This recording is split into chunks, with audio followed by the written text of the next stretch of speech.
we are starting our Big West Conference preview as part of our conference preview series, previewing all 32 conferences in college basketball. 10 of them are getting their own full show. That's the Power Six, as well as the A10, the AAC, the Mountain West, and the WCC. We've already talked about the ACC and the SEC. Check them out in your feed. But right now, we're going to talk about the Big West Conference, starting with the biggest storyline. The biggest storyline to me this offseason for the Big West Conference is the Gauchos of Santa Barbara. This is the team that won the conference last year, 15-5 record in Big West play, and they had themselves a heck of an offseason, folks. This team added 2 Power 5 players, Power 6 players, I should say, coming down. I hate that phrase, but I use it a lot on the show. I apologize. The transfer down, where a player from a Power 5 or a high major program comes down to a low major program and typically, presumably, will perform better because they are going to have the ball in their hands a lot more. We saw that Santa Barbara added what I think is one of the more intriguing transfer additions of the entire portal season in Yohan Traore. Traore comes from Auburn. He was a top 25 player in his recruiting class, did not really get off the ground at Auburn last year, and now he comes to Santa Barbara alongside Ben Shtolzberg, who comes over from Creighton, and they almost landed a third. Zach Clements had committed to Santa Barbara out of Kansas. It looked like the Gauchos were going to land 3 Power 6 players during this transfer cycle. Clements ultimately changed his mind, returned to Kansas, leaving Santa Barbara with still Traore and Shtolzberg coming in, joining a team that, like I said, went 15-5 last year in the Big West, 27-8 overall. They did not lose a single player to the NCAA transfer portal. They did lose some key players in terms of graduation, but still a team that I expect to continue to be a really big part of Big West basketball next season. Other storylines in the conference, unfortunately, one of the storylines that we end up talking about pretty regularly when we're doing these mid-major conference previews is the amount of talent leaving the conference. It always feels like, you know, there are a handful of these transfer downs that we talk about, and a lot of them end up having a lot of success, and it's kind of a fun storyline to follow. But most of the time, the amount of talent coming into the conference from freshmen and transfers is going to be less than the amount of talent leaving the conference, because for the most part, high-level players who produce at schools in conferences like the Big West, if they get poached, if they get, you know, opportunities to play at the Power 5 level, they're going to take advantage. I can't say I blame them. I don't think that it's a bad thing necessarily. It's just a storyline that kind of always comes up with these conferences. You look at the Big West, Zion Poland was a premier player at Riverside last year. He's going all the way out to Florida, Gainesville, to join Todd Golden at that program over there. Latrell Wrightsell, for those of you who listened to our SEC preview, you heard me mention that I think Latrell Wrightsell is my pick for 6th man of the year in the WCC next season. He transfers from in the WCC, in the SEC next season. He transfers from Fullerton to Alabama, where he will play presumably behind Aaron Estrada and the rest of that returning guard group with Mark Sears there and Nate Oates. And then, of course, 2 players from UC Irvine hit the transfer portal as well. Dawson Baker, who goes over to BYU in their first year in the Big 12, and DJ Davis, a sneaky, fantastic addition for Butler and Tad Mata's team over there. I think he's going to be a premier player for the Bulldogs, but 2 big losses for Irvine, who finished with the same record in conference play as Santa Barbara last year, but obviously may take a dip with losing some of their premier talent. And then I mentioned this at the top too. Continuity has not been something we have seen out of the Big West. UC Santa Barbara has been in the Big Dance 2 of the last 3 years. That doesn't seem that surprising, but the 8 years prior to that, not including the COVID year that did not have a tournament, there was 8 different teams from the Big West. That is hard to do. Like, that seems almost impossible. Like, the odds of like a coin flip ending like that are insane. 8 years, 8 different teams from the Big West. That wasn't 8 different regular season winners. It was 8 different conference tournament winners. We know with conferences like the Big West, regular season winner, unfortunately, just doesn't matter. Whoever wins that tournament, you win that tournament at the end of the season, bam, you're going to the Big Dance. That's it. 8 years, 8 different teams did that. Now, Santa Barbara has kind of put themselves in a position to be a more regular part of the NCAA tournament. That's how it starts. If you're a 14 seed 3 years in a row, the next year, you might get a 13 seed. It doesn't usually take 3 years, and there's obviously other factors. That's not a rule or anything like that, but you start continually making the big dance, You start putting yourself in a position where you're not winning 20 games every other year. You're winning 20 games every year. You're winning 25 games most year. You're pushing 30. Santa Barbara has put themselves in a position where they are a premier destination for transfers. They are getting high major transfers to play at their program. And they're putting themselves in a position where if next year they make the big dance, that's 3 out of 4. Suddenly it starts to look like there's one team kind of rising above the rest. And I think that's the big thing to watch for those of you who are going to be paying attention to Big West basketball this year. Last thing, we've been talking coaching changes for all the different leagues. So I want to mention the one coaching change going down in the Big West this year. Cal State Northridge replaces coach Trent Johnson with newcomer Andy Newman. For those of you who maybe don't pay a lot of attention to the Big West, you might recognize the name Trent Johnson. And that's because Trent Johnson has a long and decorated career as a college basketball head coach. He was a longtime head coach at Nevada to the point where he's in the University of Nevada's Hall of Fame. He was also head coach briefly at Stanford, at LSU, and at TCU. He's a coach that made the NCAA tournament 5 times in his career. Now, why would a coach who has that kind of pedigree be getting fired or let go, in this case he resigned, from a school like Cal State Northridge? Well, because the results weren't there. He last coached at TCU in the 2015-2016 season. He then took over a half decade off, got hired at Cal State Northridge in the 2021-22 season, spent 2 years with the Matadors, and went 14-48. Not getting it done.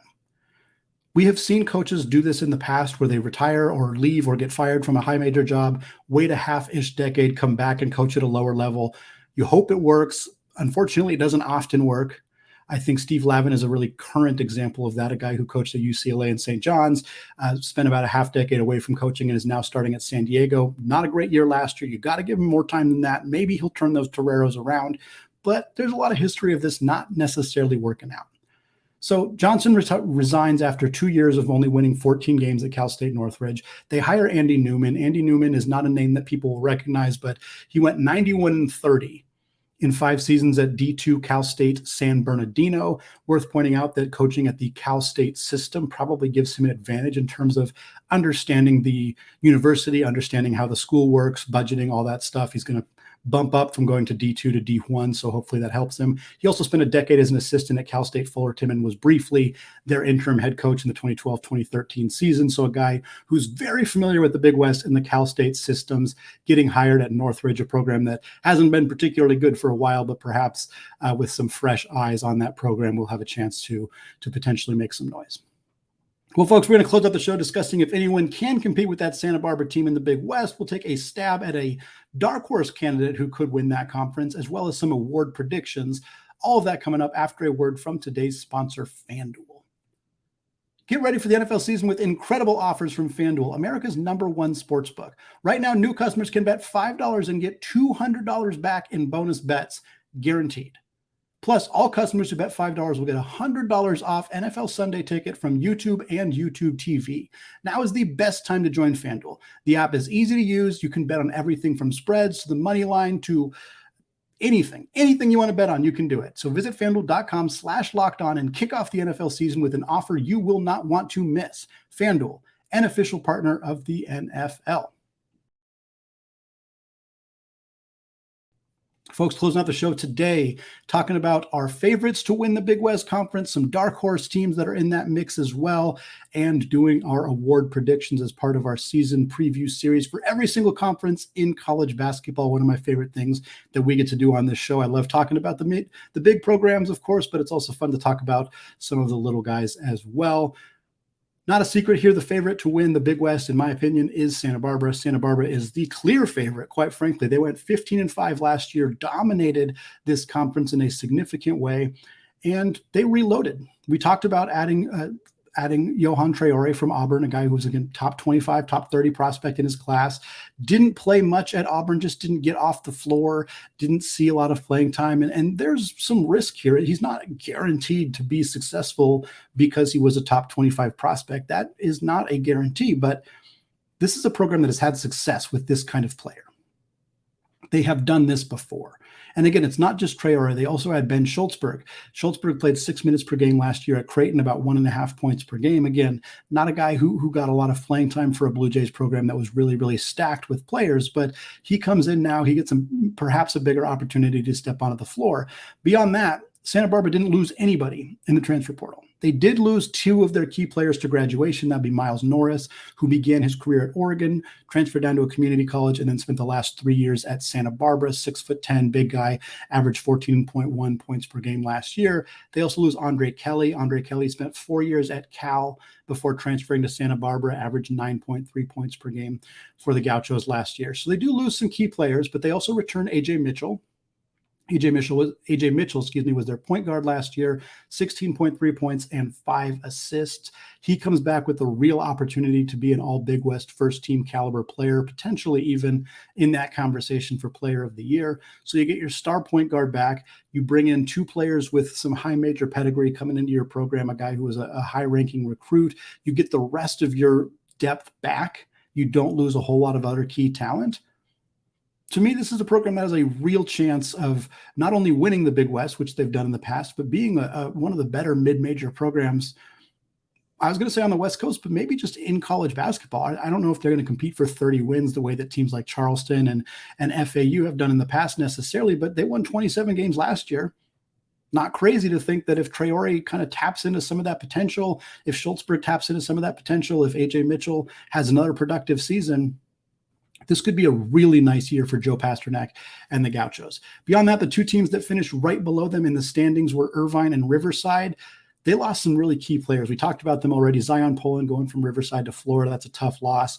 Irvine losing both Dawson Paker and DJ Davis. They brought in some new players. It's not like they did try to do what they can to replace them, but not at the level that I think Santa Barbara did. And to me, they're a pretty clear favorite to win this thing next season. But there are some dark horses. And while I don't really consider Irvine and Riverside dark horses, there is one team, the only team in college basketball that has their own dang time zone, that I think could do this. And that is the University of Hawaii. Hawaii finished 5th last year in the Big West. So it's not like they were this isn't a worst to first situation necessarily. They finished 5th. They went 13-7. They were a good Big West opponent last year, or Big West team. They were a solid team in that conference. 22-11 on the year. They finished 130th in Ken Pom. That's pretty darn good for a mid-level Big West program. 130th in Ken Pom. Wow, that's pretty good. Now, they lost 2 double-digit scorers from their roster, Kamaka Hepa and Samatua Avea. Both those guys graduated and moved on with their careers, so they are not coming back to the program, but they added a couple transfers that are intriguing to me. First up is Yale transfer Matu Cotton. Cotton did not play last season, but during the 2021-22 season, he averaged 7.1 points and 3.6 boards for Yale. And again, Yale is an Ivy League school, of course, but they're a good Ivy League program, one of the best, a quality mid-major basketball program. A player who can average 7 points per game for Yale coming down to the Big West, coming over to the Big West, I think there's a chance for him to really blossom into a key piece for this Hawaii squad. The last player they're adding is grad transfer Justin McCoy. Justin McCoy has 4 years of experience in the ACC. That sounds fantastic and sounds like the kind of player that any Big West school would love to have. It is worth pointing out that Justin McCoy played very, very little in his 4 years in the ACC. He's a 6'8" forward. He spent his first 2 years of college at the University of Virginia, transferred and spent the next 2 years at North Carolina. Again, got the Tar Heels' attention. Ended up at North Carolina on Chapel Hill. Now, he played 6.6 minutes in 41 games at North Carolina, averaged barely over a point per game, and he wasn't much better at Virginia, 33 games in 2 years there. He did play about 10 minutes per game at Virginia in those 33 games, averaged about 2.5 points. But 5th year, going out with a bang, getting an opportunity to play some more minutes, 6'8" forward, going all the way to Hawaii, about as far away from the ACC as you can possibly be. I don't know. This is something to pay attention to here. It's really hard to predict which of these transfers who transfer from high major programs to lower major programs. Some of these guys pop, some of them don't. And it's always hard to kind of project unless we're, watching practices, super plugged into the programs. It's not always easy for us to know, but there's a reason that this Hawaii team with these 2 players, with Cotton and McCoy coming in, could make some real noise in the Big West next season. Closing out the show with our award predictions. We'll talk player of the year, transfer/newcomer of the year, coach of the year, and defensive player of the year. Starting with player of the year, a guy I have not mentioned yet, despite being one of the most prolific mid-major scorers in all of college basketball. That's Elijah Pepper. Fantastic name, fantastic player. He's at UC Davis, 22.5 points per game last year. He did not win player of the year last year, despite scoring 22.5 points per game. He also averaged 6 boards, 3.5 assists, 1.6 steals. A tremendous mid-major scorer. To me, I don't think Davis is going to be all that good. He is going to be the player of the year, because if he can put up 20-ish points per game again, it's going to be really hard to ignore him for the voters. Also, fantastic that he stayed at UC Davis. Again, never discredit a player for leaving a program when they're capable of going somewhere else. But it's also kind of fun when they stick around. And I think this is cool that Pepper's going to be back at UC Davis next season. Transfer newcomer of the year, I'm going with Traore. Not a big shock here. I think Cotton at Hawaii could compete for that award. I think there's a handful of other guys who could compete for that award as well. But the upside with Traore is just so good. He's so talented. And things did not work out at Auburn. And maybe they won't work out here. But also maybe they will. Maybe he becomes a guy who can average a double-double or get close to it. 15-9, something like that seems entirely plausible for Traore and Joe Pasternak at Santa Barbara. Speaking of Joe Pasternak, that's my coach of the year right there. Santa Barbara, the Gauchos. I think, again, 15-5, they're going to improve on that. I think this is a capable 30-win team next year. And if they do that, even though Pasternak's not going to necessarily improve much from last year's roster or last year's record, I think that's enough for him to take home coach of the year if this team runs away with the Big West title, which I think is very, very possible based on their roster construction right now. Closing out the show, defensive player of the year, Jaden Jones at Long Beach State. Shout out Dan Monson, the head coach at Long Beach State. He was the coach of that Gonzaga team in 1999 that went on that Elite Eight run. Next year, some guy named Mark Few took over the program, and here we are. Jaden Jones over at Long Beach State. He led the conference in defensive box plus minus last year. He averaged 1.7 steals per game. He's back in the mix. I think there's a real chance that he ends up being this conference's best defensive player when all is said and done. Now, folks, that's going to wrap us up for today here on the Locked On College Basketball Podcast. I want to thank all of you for making the show your first listen or your first watch of the day. Love doing the conference preview series. Really happy to get an opportunity to talk about some of these teams and programs and more in depth as we get closer and closer to the start of the 23-24 college basketball season. Go hit that subscribe button. Go leave us a like on YouTube to let us know you were here. Drop a comment. Let us know what you think about these conference previews. It is all very much appreciated. Once again, thank you so much for listening. And until next time, as always, peace out.